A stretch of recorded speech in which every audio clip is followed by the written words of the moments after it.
Hi friends, welcome to Ritika Sri blogs. చాలా రోజులు అవుతుంది కదా నార్మల్ నీడిల్తో నేను డిజైన్ చేసిన మగ్గం వర్క్ డిజైన్స్ అయితే చూపించి. అందుకని ఈరోజు నేను వన్ మోర్ వీడియో అయితే మీ ముందుకు వచ్చేసాను. ఈ బ్లౌజ్ నేను డిజైన్ చేసి ఆల్మోస్ట్ 3 years ఎబోనే అవుతుంది.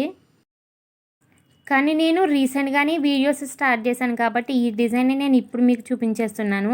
ఈ డిజైన్ మొత్తం నేను నార్మల్ నీడిల్తోనే స్టిచ్చింగ్ చేశాను. నాకు చాలా ఇష్టమైన బ్లౌజ్ ఇది వచ్చేసి, ఎందుకంటే దీని నెక్ ప్యాటర్న్ అనేది చాలా యూనిక్గా, చాలా స్టైలిష్గా కూడా ఉంటుంది. రెగ్యులర్గా మనం చూసే డిజైన్స్లా కాకుండా ఇది కొంచెం డిఫరెంట్గా ఉంటుంది. అందుకనే నాకు ఈ బ్లౌజ్ అంటే చాలా ఇష్టం. ఈ బ్లౌజ్కి బ్యాక్ నెక్ వచ్చేసి పైన ఏమో నేను నార్మల్గా మనకి బోట్ నెక్ ఉంటుంది కదా, ఆ స్టైల్లో అయితే ఇచ్చేసాను. బట్ నెక్ మాత్రం కింద స్క్వేర్ షేప్లో ఇచ్చేసి పైన వరకు వచ్చేసి నేను కట్ వర్క్ ఉంటుంది కదా, ఆ మోడల్లో అయితే ఇచ్చేసాను. నాకు అయితే చాలా బాగా నచ్చింది ఏంటంటే ఇక్కడున్న హ్యాంగింగ్స్ వచ్చేసి మనం నార్మల్గా థ్రెడ్ హ్యాంగింగ్స్ యూస్ చేస్తాం కదా, అది కాకుండా నేను ఇక్కడ ముత్యాలతోటి పర్ల్స్ తోటి చాలా బాగా ఉండేట్టు హ్యాంగింగ్స్ అయితే డిజైన్ చేసుకున్నాను. బ్లౌజ్ వేర్ చేసినప్పుడు ఈ హ్యాంగింగ్స్ అనేవి మనకి చాలా డిఫరెంట్గా అనిపిస్తాయి. ఇక్కడ నేను బ్లౌజ్కి వచ్చేసి కుందని యూస్ చేసి వాటి చుట్టూ బాల్ చైన్ లేస్ అయితే యూస్ చేసేసాను. శారీ మొత్తం బ్లూ కలర్లో ఉంటుంది, అందుకోసమని నేను శారీ కలర్లో ఉండే బ్లూ కలర్ కుందన్స్ అయితే యూస్ చేశాను. హ్యాంగింగ్స్ కూడా నేను ఇక్కడ బ్లూ కలర్లోనే తీసుకున్నాను.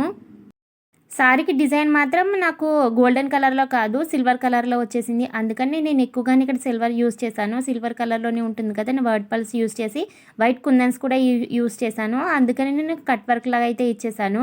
ఇకపోతే ఫ్రంట్ నెక్ కూడా నేను ఈ విధంగానే డిజైన్ చేసుకున్నాను. మధ్య మధ్యలో బ్లూ కలర్ కుందన్స్ యూస్ చేసి వర్డ్ పల్స్ ఇంకా కుందన్స్ అయితే సిల్వర్ కలర్ కుందన్స్ కూడా యూస్ చేశాను. హ్యాండ్స్కి మాత్రం పెద్ద బార్డర్ వచ్చేసింది, అందుకని నేను బార్డర్ని తీయకుండా మధ్య మధ్యలో వైట్ స్టోన్స్ అయితే యూస్ చేసుకున్నాను. ఇకపోతే ఇక బ్లూ కలర్ కుందన్స్ ఇచ్చేసి వాటికి చిన్న చిన్న హ్యాంగింగ్స్లో అయితే ఇచ్చేసాను. మనకి హ్యాండ్ వేర్ చేసినప్పుడు కింద హ్యాంగింగ్ అవుతూ ఉంటాయి కదా, అందుకని చిన్న చిన్న డిజైన్ లాగా హ్యాంగింగ్ అయ్యేట్టు ఇవైతే ఇచ్చేసాను. అలాగే హ్యాండ్కి చివర కూడా నేను బ్లూ కలర్ పర్ల్స్ అయితే యూస్ చేశాను, అవి కూడా హ్యాంగింగ్ అయ్యేట్టు ఈ విధంగా ఇచ్చేసాను. మనం ఈ బ్లౌజ్ వేర్ చేసినప్పుడు హ్యాండ్ మొత్తం కూడా ఈ విధంగా పర్ల్స్ హ్యాంగింగ్ అవుతూ ఉంటాయి. చాలా బాగుంటుంది కదా అలా హ్యాంగింగ్ అవుతూ ఉంటే. అందుకని నేను హ్యాండ్ మొత్తం చిన్న చిన్నగా ఇలాగ హ్యాంగింగ్ అయ్యేట్టు ఇచ్చేసాను. సారీ మొత్తం బ్లూ కలర్లోనే ఉంటుంది, అందుకని నేను ఎక్కువగా వీటికి బ్లూయే యూస్ చేశాను. సిల్వర్ కలర్లో ఇంకా బ్లూ కలర్ కాంబినేషన్లో వచ్చేస్తుంది సారీ మొత్తం. బట్ పింక్ ఇంకా రాయల్ బ్లూ కలర్ అనేది నా ఫేవరెట్ కలర్స్ అన్నమాట. అందుకని ఆ రెండింటి కాంబినేషన్లో ఉన్న శారీని అయితే తీసుకున్నాను. నేను నార్మల్గా ఏ బ్లౌజ్ డిజైన్ చేసినా కూడా శారీలో వచ్చిన బ్లౌజ్ కాకుండా నేను హాఫ్ పట్టు క్లాత్ తీసుకుని వాటికి డిజైన్ చేసుకుంటాను. ఇది కొంచెం కాస్ట్లీ శారీ, దీనికి వచ్చిన బ్లౌజ్ మాత్రం చాలా బాగుండింది. హాఫ్ పట్టు క్లాత్ లానే కొంచెం స్టిఫ్గా ఉండింది, ఏ డిజైన్ చేసుకున్నా కూడా ఆగెట్టే ఉండింది. అందుకని బ్లౌజ్లో వచ్చిన శారీలో వచ్చిన బ్లౌజ్ డిజైనే నేను ఇక్కడ యూస్ చేసుకున్నాను. ఈ బ్లౌజ్ని డిజైన్ చేసి నేను 3 years పైన అవుతుందన్నాను కదా, అందుకనే డిజైన్ చేసినప్పుడు వీడియో అయితే తీయలేదు. నార్మల్గా మీకు మోడల్ ఐడియా ఉంటుందన్న ఉద్దేశంతో నేను ఇప్పుడు మాత్రం ఓన్లీ స్టిచ్చింగ్ అయిపోయిన తర్వాత ఓన్లీ బ్లౌజ్ని మాత్రమే వీడియో తీసి పెడుతున్నాను.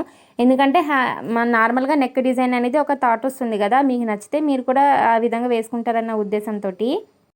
లేకపోతే నేను నార్మల్ నీడిల్తో ఏ విధంగా స్టిచ్చింగ్ చేశానన్న వీడియో కూడా పెట్టుండేదాన్ని.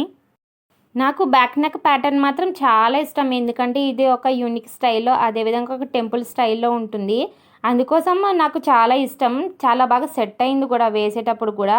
చూడండి చుట్టూ ఒక కింద మొత్తం మనకి ఈ విధంగా స్క్వేర్ షేప్లో అయితే వచ్చేసింది. పైన నేను అవతల చివర యువతల చివర కూడా 2 లోటస్లు అయితే ఇచ్చాను, పైన ఇలా నిలబడినట్టు. తర్వాత ఇంకా వైట్ పల్స్ యూస్ చేసి హ్యాంగింగ్స్ అయితే ఇచ్చాను. అందుకని బ్లౌజ్ డిజైన్ అంత బాగా సెట్ అయ్యింది. ఇంతకీ నేను ఇంత కష్టపడి చేసుకున్న డిజైన్ అనేది ఎలా ఉన్నదో ఒక కామెంట్ ద్వారా తెలియచేసేయండి. వీడియో నచ్చితే లైక్ చేసి షేర్ చేయండి. మరిన్ని విశేషాల కోసం మన ఛానల్ ఇప్పుడే సబ్స్క్రైబ్ చేసుకోండి. For more videos thank you so much for watching. Bye bye.